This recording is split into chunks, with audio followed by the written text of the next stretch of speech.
السلام عليكم. وعليكم السلام. وعليكم السلام. أولا ليس من شيمي ولا من طباعي يعني أن أسب ولا نقول كلام غير يعني في موضعه.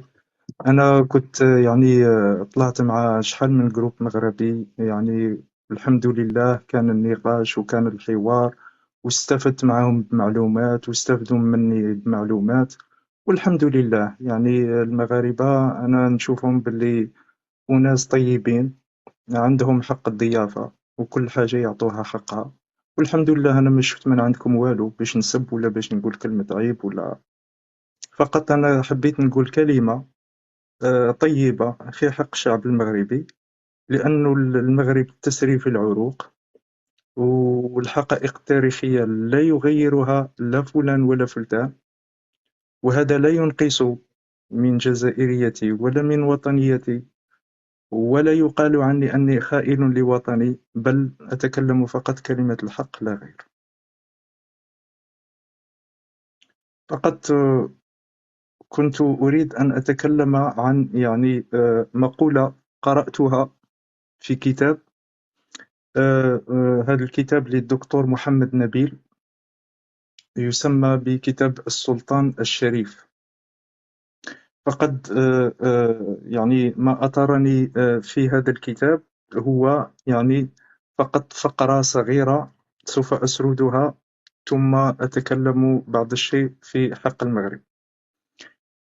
تقول هذه يعني الكلمات: قسما بهذا السيف الذي قتل شاه إيران وذبح أميرا فارسيا وانتصر على السلطان سليمان في 3 معارك، إني لمستعد لأظفر بك، أن أحملق في عين أشد الناس صرامة حتى يرد طرفه، وأن أتحدى أجرأ الناس على ظهر البسيطة، وأن أنتزع من الدبة صغارها الرضع، وأن أهزأ بالأسد وهو يزأر في طلب فريسته.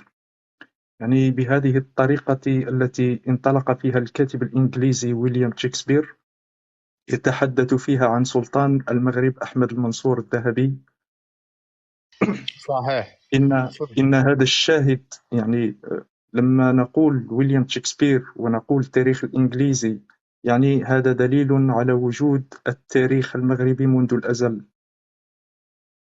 إن هذا الشاهد الذي يظهر عزيمة السلطان وشجاعته يجد تجليه في اللوحة المتخيلة التي أبدع أيضا الرسام الهولندي بايترو روبنز، الذي رسم لوحة أيضا للسلطان الشريف.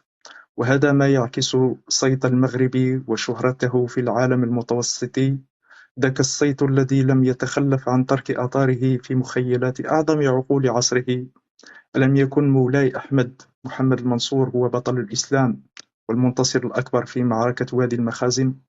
أليس هذا السلطان هو الذهبي الذي جاءت ثروته الطائلة من الفدية المفروضة على نبلاء البرتغال ومن غزوا بلاد السودان؟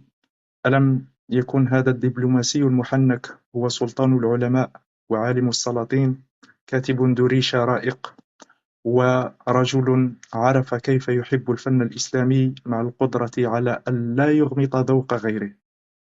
إنه السلطان الشريف التي تم التغني بها من قبل معاصريه، تعكس إلى حد كبير حقيقة تاريخية، حقيقة المغرب الذي لا يزال تاريخه منذ الأزل بثقافته وحضارته وعاداته وتقاليده، حيث كان أيضا حكم أحمد المنصور مطبوعا بالرغبة في وضع نظام سياسي مركزي وقوي، معتمدا على هياكل عقائدية ومؤسساتية ثابتة. وكان مشروع حكمه ثلاثي الأبعاد: شرعنة سلطته داخل بلاد المغرب، والإفلات من التأثير الخارجي خاصة العثماني، وسلوك سياسة توسعية في الصحراء وفي السودان الغربي. أقولها وأجددها: الله، الوطن، الملك، وشكرا لكم. الأخ واش جزائري بصح؟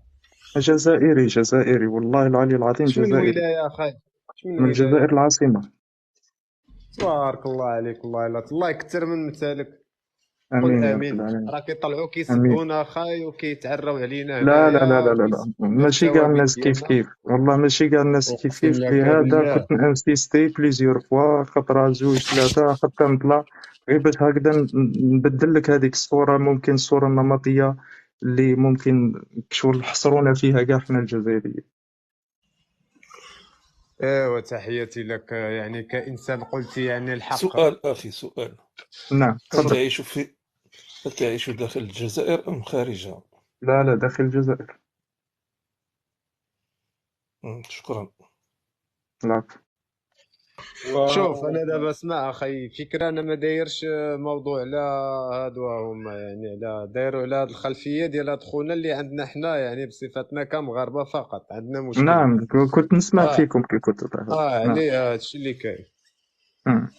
يعني مرحبا بك حوار مره كيما اخرى ان شاء كيما الله كيما نديروا تقولوا لايف. انتم زيتنا في دقيقنا، يعني اسمعني بيناتهم. اسمعني نهضروا ان شاء الله على امارات كوكو وسلطنه بن عباس وهاد نوميديا، وراه كاين التاريخ اللي مجهول ما معروفش، خصو يتعرف.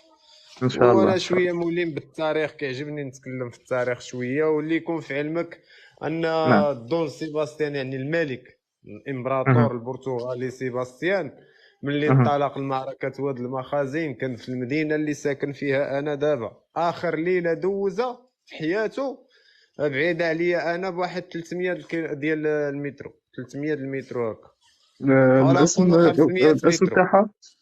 تاعها. في مدينه اصيله. وكان بالضبط في برج القمرة في مدينة أصيل. نعم. اصيله مم. ايوا، ومشى لنا واحد ديال العراش بين العراش والقصر الكبير، تمايا معركة الملوك الثلاث، باش استشهد فيها عبد الملك السعدي والخائن خاه المتوكل وكذلك نعم. سيباستيان. نعم. المهم هذا هو التاريخ، الحمد لله حنا كي شرفنا. من بعد دخل المهدي المنصور الذهبي باش دخل الأصيلة وحصنا ودار محصنة، وكانت تما كدار عمليات القرصنة والهجومات في البحار إلى آخره. على أي هذا ماشي موضوعنا باش ما نتحوروش. مرحبا بك نعم. في مرة أخرى إلا بغيتي، راه بارك يكونوا الله ولاد فيكم بلادك وشكرا، غادي يقولوا عليك وتصبحون راه على ماشي ألف. جزائري. قبل ما هذا راه تنزل خصك تعرفها. نعم. قبل ما قبل ما تنزل أخي الكريم، نعم. واش غادي نكون نحسبك عند الله صادقا بارك الله فيكم، وأمينا في شكرا. الكلام، وكأمين في الكلام ديالك وكنا كنتمناو أن يعني العقول الرشيدة التي تؤلف بين القلوب هي السائدة. لكن قال له الرسول صلى الله عليه وسلم، قال له صلى الله عليه بشروا وسلم. ولا تنذروا. فهمتني؟ الصلاة نعم. والسلام. نعم. أنا صدقا، أنا نقول لك صدقا، شوف هو الإنسان كي بالطبع ديالو يعني يميل إلى الخير وإلى السلم والحياة العادية. أما الحرب فكتبقى من مكونات الحياة، ومسألة نعم. كتفرض على الإنسان، كتفرض عليه، أولا يعني كيكون الظالم والمظلوم، أولا الخلافات الشخصية ولا السياسية ولا هذه من هذا القبيل. أنا صراحة أنا نقول كإنسان بعيدا عن السياسة، نعم. أن أن أي شعب، أي شعب له حق في الوجود، ويبقى له تاريخ، يبقى له تراث، يبقى له أنا أقول لك صراحة، أقول لك صدقا، ربما غادي نعم. يستغربوا الإخوان بحكم يعني انتمائي للشمال الشرقي، نعم. فمنذ نعومة أظافري وحنا كنلتقطوا الإذاعة الجزائرية. نعم. فهمتني؟ نعم. فمن أفلام سبيكتور الطاهور، لابرانتي، الأفلام ديال الجهاد، ديال المقاومة، بزاف بزاف ديال الحوايج.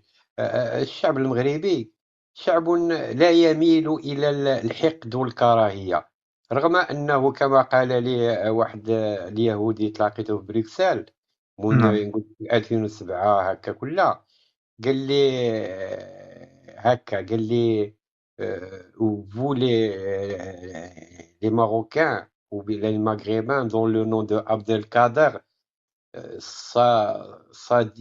Abdelkader, c'est un mot guerrier. فهمتني؟ حنا يعني التاريخ يعني يشهدوا أنه خضنا حروبات. فهمتني؟ نعم فأنا شخصيا لا أميل إلى الإساءة إلى أي أحد انطلاقا من العقيدة، قل خيرا نعم أو أصمت، ولا تقلل من شأن الإنسان، قد يكون أحسن منك، لأن فعلا الإنسان أكبر حرب كيديرها في الحياة ديالو هو لما يرجع إلى ذاته ويصلحها ما أمكن.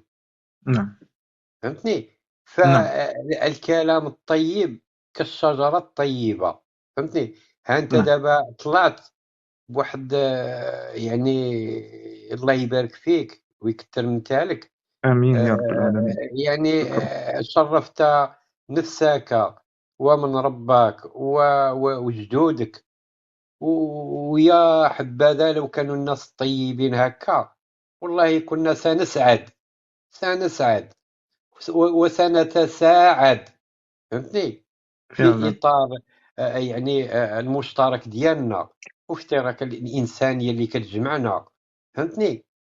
نعم وإن شاء الله كما قلت لك ما عسانا إن نقول إلا ما أوصانا به الرسول صلى الله عليه صلى وسلم: الله عليه وسلم. بشروا ولا تنذروا. نفيرو. فهمتني؟ نعم الله يكثر مثالك خويا. آمين يا رب نحن العالمين. إن رأيت من المغاربة سوءا فلأنه من كثرة الإساءة و... يعني التعدي الذين يتعرضون له ممن يعني هو فقدوا فقط تحصيل البصر. تحصيل حاصل وكردة فعل، ما أنا منلو بحتى واحد. نعم يعني مم. صراحة يحز في النفس أنه شوف هو يا أخي الكريم، هو مم. أول لبنة لازم يبنيها واحد المجتمع وهو الإنسان. الإنسان هو الذي يخلق الثروة. فهمتني؟ نعم قبل وكتخلق الثروة والثروة كتقاسم. فهمتني؟ ولكن من فعلا. من يعني من يعني من الحوايج تسمح دابا أنه ملي كتكون كاين شي مرة النعمة كتولي نقمة على الإنسان. فهمتني؟ صح وعليكم السلام سي نور الدين. كتولي عليكم نقمة. السلام خي نوت. مرحبا سي نور الدين. كتولي نقمة. فاش نقول لك يعني نقولوا كومون ديراج يعني إذا مشينا نهضروا إيجابيا غادي نقولوا مم. الله يألف بين القلوب والله آمين يديم يا رب خلق. العالمين. فهمتني؟ آمين يا رب فنحن لا العالمين. نريد شوف أنا نقول لك صراحة، أنا نقول لك واحد القضية. والله نعم الشعب المغربي شعب منتج عامل طيب، كنقول يتكافح مع الحياة، يحاول أن إحنا ماشي إحنا ماشي ملائكة ولا هادي، إحنا شعب من الشعوب على نعم. وجه البسيطة.